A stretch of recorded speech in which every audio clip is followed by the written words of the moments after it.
Et salut à tous, j'espère que vous allez bien. Et oui, je m'échauffe les mains puisque aujourd'hui nous allons dans ce jeu talk parler d'une sorte de preview Kickstarter puisque nous allons parler d'un jeu français sur la plateforme participative qui s'intitule Clash of Deck. Allez, c'est parti.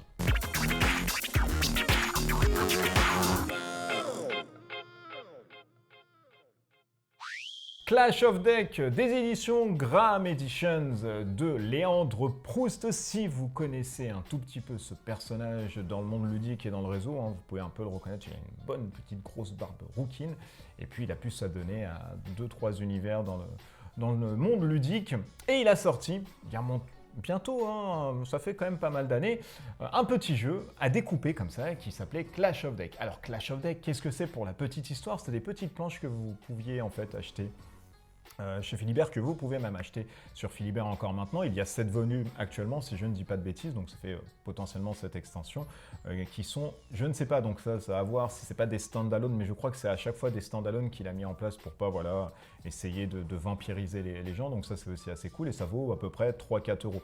À l'époque, je crois que c'était dans les, pour la petite histoire, c'était dans les packs de Philibert, quand vous achetiez un truc, il y avait peut-être un petit set de Clash of Deck, donc je suis plus tellement sûr de ça. J'ai vu des trucs passer, moi ma mémoire me porte défaut, mais en tout cas vous pouvez retrouver ça actuellement pour 3 euros chez Philibert en prix rouge. Clash of Deck, qu'est-ce que c'est? Comme je vous l'ai dit, ce jeu de Léandre Proust va permettre d'opposer un joueur entre un joueur, donc c'est un jeu purement de joueurs, un jeu de cartes où vous allez drafter vos monstres, vous jouez des mages sorciers qui vont devoir essayer de maintenir leur tour de guet. Si vous perdez votre tour de guet, vous perdez directement la partie. Et si vous arrivez à détruire la tour de guet adverse, vous gagnez directement la partie. Et elle est pas belle la vie sur des jeux simples comme ça. Allez, on se fait un petit focus sur comment se joue Clash of Deck. Je rappelle, ce jeu qui arrive le 11 février 2021 sur la plateforme Kickstarter dans une version Deluxe. Au préalable, vous allez avoir un deck de cartes en fait qui est ici et qui est commun à tout le monde. Pourquoi? Parce qu'on va commencer une phase de draft. Donc on va en prendre 4 cartes que l'on va mettre comme ça directement. Donc vous pouvez voir les cartes déjà, elles sont relativement jolies. Ça rappelle un tout petit peu Hearthstone et Clash of Clans, un peu dans le design et dans le système. Voilà, je vais les mettre ici comme ça, vous allez pouvoir les voir directement.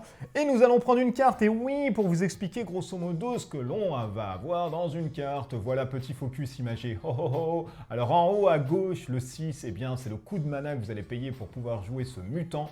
En bas à gauche, c'est le nombre d'attaques que vous allez faire, donc la puissance de votre attaque. Et en bas à droite, vous l'avez compris, roulement de tambour, ce sont les points de vie. Quand vous n'avez plus de points de vie, cette carte est directement détruite, mais elle repartira dans votre main. Vous allez voir, c'est aussi intelligent là-dessus. Donc, durant la phase de draft, le joueur va récupérer une carte, le joueur numéro 1. Le joueur numéro 2, lui, va récupérer directement 2 cartes. Et on repart ce joueur numéro 1 qui va récupérer la dernière carte. Ensuite, on va retirer encore une fois 4 cartounettes comme ceci. Donc, vous voyez, en plus, le design est assez sympa. Et le joueur ici qui avait commencé en deuxième va récupérer du coup lui une autre carte. Ensuite, le joueur à côté va récupérer comme l'autre joueur 2 cartes et on va ensuite faire ceci. Donc vous faites tout cela jusqu'à avoir un truc de 8 cartes. Donc voilà, on va simuler vraiment quelque chose. Voilà, je ne sais même pas si on a 8 cartes, mais c'est pas tellement grave pour l'explication. Une fois que vous avez fait tout ceci, vous mettez votre tour de guet au début. Ça représentera vos points de vie et surtout, si vous perdez la partie et votre avancement dans la partie. Donc on va mélanger au préalable le deck qu'on vient de drafter directement qui est composé de 8 cartes. Voilà, on va les mélanger. On va mettre la tour de guet directement à l'extrémité gauche. Ça veut dire quoi? Ça veut dire que votre tour de guet, quand vous allez prendre votre main de carte, elle va se retrouver ici à l'extrémité gauche. Et ça a un avantage assez considérable, en plus d'être une information sur votre jeu. Pourquoi? Parce que le but étant de garder la tour de guet au maximum à l'extrémité gauche. Pourquoi? Parce que si vous prenez des dégâts, elle va tout le temps, se déplacer d'un nombre de dégâts que vous prenez. Et si elle se trouve à la fin et que vous prenez un dégât, vous la retournez comme ça en une sorte de tour de château fort et vous la remettez à l'extrémité gauche. Si encore une fois vous venez à avoir votre tour ici qui se trouve là à l'extrémité droite et que vous prenez des dégâts, vous perdez directement la partie. Donc vous voyez, c'est hyper simple aussi, même pour suivre les points de vie, parce qu'on n'a pas besoin de tokens dans ce jeu, et c'est là où c'est assez sympa. Donc vraiment, c'est un truc assez rudimentaire qui marche très bien. Donc la tour de guet ici, on commence par la phase de mana. La phase de mana, c'est récupérer en fait du mana qui est égal à votre main de cartes au-delà de votre Watchtower que vous avez ici, la tour de guet. C'est-à-dire que là, quand vous commencez, j'ai 1, 2, 3, 4, 5, 6, 7, 8. Donc j'ai 8 manas. Les 8 manas vont me permettre justement d'invoquer des créatures ou alors des petits bâtiments. Et là, chose particulière, c'est que vous allez pouvoir invoquer uniquement les 4 cartes à gauche au maximum. Donc vous voyez, vous n'allez pas pouvoir jouer les cartes qui se trouvent tout à la fin si vous avez des cartes fortes. Il va falloir temporiser un tout petit peu. Par exemple, je vais pouvoir jouer une gargouille ici. Quand je joue une carte, je peux le mettre soit au-dessus, soit en dessous, des 2 lignes ici. Et ensuite, donc j'avais 8, bien évidemment, je vais mettre le mana heal par exemple ici directement. Bien, si j'avais une carte encore à 1, j'aurais pu la mettre directement là-dessus. Ok. Donc là, c'est le mana, c'est fini et machin. Une fois que le mana est fini, on passe à la phase d'assaut. Alors quand vous mettez au premier tour, bien évidemment, vos cartes, elles ont le mal d'invocation comme un Magic, sauf si bien évidemment il y a des compétences spécifiques en iconographie sur vos cartes qui vous disent le contraire, mais vous ne pouvez pas attaquer quand vous posez directement les cartes. Le joueur à côté va faire la même chose, donc voilà, il va avoir ses 8 manas, il va poser ici un mercenaire là-dessus, il va poser ensuite un petit diablotin ici, et tiens, il va poser ça ici directement. Voilà, il va faire tout ceci. On va passer du coup à la phase d'attaque pour vous montrer grosso modo comment ça se passe.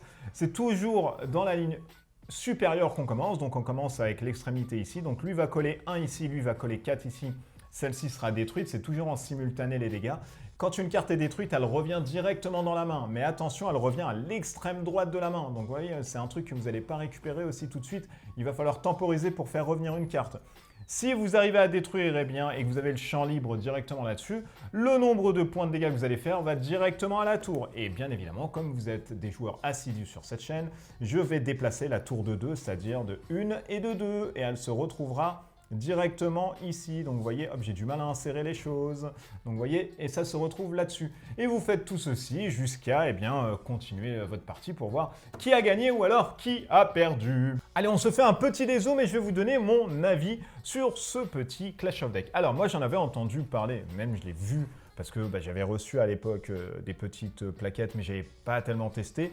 Et en toute transparence avec vous, je les ai même perdues. Et après, voilà, je ne les ai pas redemandées parce que c'est un truc que je voulais tester, mais je ne me rappelle plus du tout. Et je sais que durant la voix des jeux, Mathieu m'en avait parlé en disant hey, « t'as testé Clash of Deck ?» Et d'ailleurs, je lui dis « Bonjour Mathieu, comment vas-tu? J'espère que tu n'es pas mort. » Et oh, c'est sordide. Et du coup, il m'a dit « Ah, c'est sympa, etc. » Donc voilà, je voulais m'adonner, mais j'ai vraiment pas eu le temps, j'ai perdu des trucs, machin. Et c'est vrai que même ce press kit qui arrive à la maison de Léandre, je m'étais dit « Bah tiens, j'ai rien reçu. » Donc il se posait aussi des questions. Et ça arrivait avec du retard. Et là, je me suis dit « Tiens, je vais quand même faire une vidéo pour présenter le truc. » Et surtout pour donner un petit coup de pouce comme ça à Léandre. Parce que voilà, moi, c'est quelqu'un que j'apprécie un petit peu, du peu que je parle avec lui, parce que je ne connais pas non plus de manière pharaonique. Je sais qu'il aime les poules et voilà, qu'il est très proche de la nature. Et ça, c'est bien. Ça en fait des gens très sympathiques, les gens qui aiment les poules et les poulets. Et du coup, je me suis dit, je vais faire une vidéo là-dessus parce que voilà, je veux bien encenser la chose. Alors, je n'ai pas été payé. D'ailleurs, je ne suis jamais payé à titre indicatif. Je fais toujours mes trucs au-delà de mes revenus YouTube qui sont de 50 € par mois. Donc, Dieu merci, j'ai un travail. Sinon, je ne pourrais pas manger à ma faim aux fins de mois. Donc voilà, c'est pas payé ni quoi que ce soit, il n'y a rien d'entourloupe, je ne vais pas recevoir une sorte de all-in magistral. Et quand bien même, s'il veut vraiment mettre une dotation, je pense que je la ferai gagner directement sur la chaîne pour vous, pour que ça soit plus simple. Donc, mon avis là-dessus, parce qu'il est question de ça, on peut dériver comme ça directement, ça est sentier battu.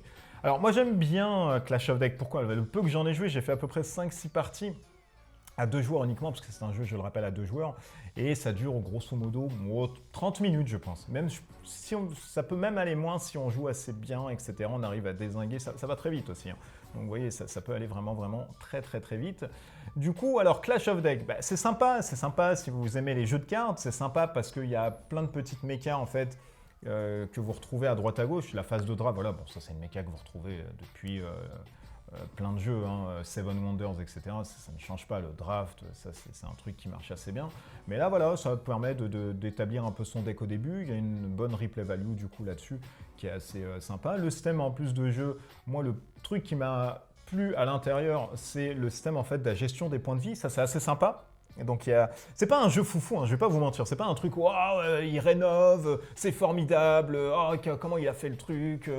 C'est impossible, personne n'a vu. Non, il n'y a rien de foufou. Et en même temps, ça reste un jeu sympa parce que ça nous montre qu'on n'a pas besoin de faire des jeux de « Oh mon Dieu, c'est fou à la Gloomhaven, etc. » ou autre pour vous dire « Ouais, le jeu est exceptionnel, il faut récupérer. » Non, il y a des jeux aussi hyper sympas, très classiques et très basiques dans la méca qui tournent très bien et qui suivent, qui se suffisent à eux-mêmes, hein. Les jeux les plus simples sont les jeux que je ressors en fait sur la table. Moi, je ressors pas des gros trucs parce que bah, voilà, c'est usine à gaz et les gens ne veulent pas aller dedans.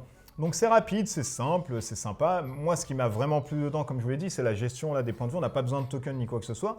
Au niveau de la traduction, franchement, même c'est un jeu qui n'a pas besoin de grande traduction, parce qu'on a des iconographies. À part mercenaire, mettre en français mercenaire au lieu d'en anglais mercenary, c'est un peu normal. Mais au-delà de ça, on n'a pas besoin d'une traduction de ouf, machin. Et bien que vous pouvez même jouer en anglais directement avec, je pense, une aide à côté. Alors même pas besoin aussi de traduction dessus. J'aime bien aussi parce que voilà, c'est une bonne petite aventure. Ça montre que le mec, il est parti quand même avec un petit couteau dans sa poche. Voilà, il a essayé de faire son petit truc. Il a monté son petit machin. Et puis là, il offre une version un peu premium de luxe sur Kickstarter qui arrive le 11 février. Et rien que pour l'histoire, moi je trouve que c'est assez simple là, quand même de donner, j'allais dire de donner son argent. Si, c'est vrai, vous allez donner votre argent en même temps avec une contrepartie. Mais c'est assez sympa de soutenir comme ça des petits projets qui sortent un peu dans l'ombre et qui sont embrigadés avec une tsunami de Cool Mini or Not, de plein de jeux à côté qui se font avec des éditeurs. Et là, malheureusement, bah, ça tombe un peu et puis on a du mal un peu à voir les petits projets comme ça sur Kickstarter. Donc si en tout cas moi, si je peux donner un petit coup de main comme ça et essayer à Monsieur Léandre de faire monter son projet, Dieu seul sait que c'est compliqué de faire un jeu, je suis même dans ce cas de figure maintenant, mais ça c'est une autre histoire. Donc voilà, Clash of Decks, si vous aimez ce petit style de jeu, à savoir vous pouvez tester ça sur Philibert. Il est hyper accessible, Léandre, si vous voulez tester et ne pas payer 3 €. Donc là, si vraiment vous avez les oursins dans la poche, vous pouvez vraiment pas vous payer un truc à 3 €, ce qui est possible aussi, attention, on n'a pas de petites échos. Bah, vous pouvez peut-être lui demander un press kit comme celui-ci, je pense qu'il sera ravi même de vous envoyer un truc pour pouvoir tester sans problème. Et puis voilà, si ça vous a amusé, n'hésitez pas à aller voir la campagne qui commence le 11. Et puis si vous avez des commentaires, n'hésitez pas, je pense que Léandre, après la vidéo, il viendra voir comme ça, à scroller là, qu'est-ce qu'on a dit sur mon petit jeu, est-ce que c'est bien, est-ce que c'est pas bien, directement dessus. Voilà, j'allais dire cette édition, mais non, mais cette vidéo est finie, j'espère qu'elle vous a plu. Protégez-vous encore du Covid, malheureusement, on voit des variants un peu partout. Il y aura peut-être une variante ludique qui va sortir dans pas si longtemps, on ne sait jamais. Sortir comme ça des boîtes, mon Dieu, on va être contaminé, ça va être terrible. D'ici là, portez-vous bien, des bisous partout, mais toujours de loin, avec plus de 2 mètres là, avec YouTube, on est assez safe. Et puis, jouez bien, allez, ciao ciao.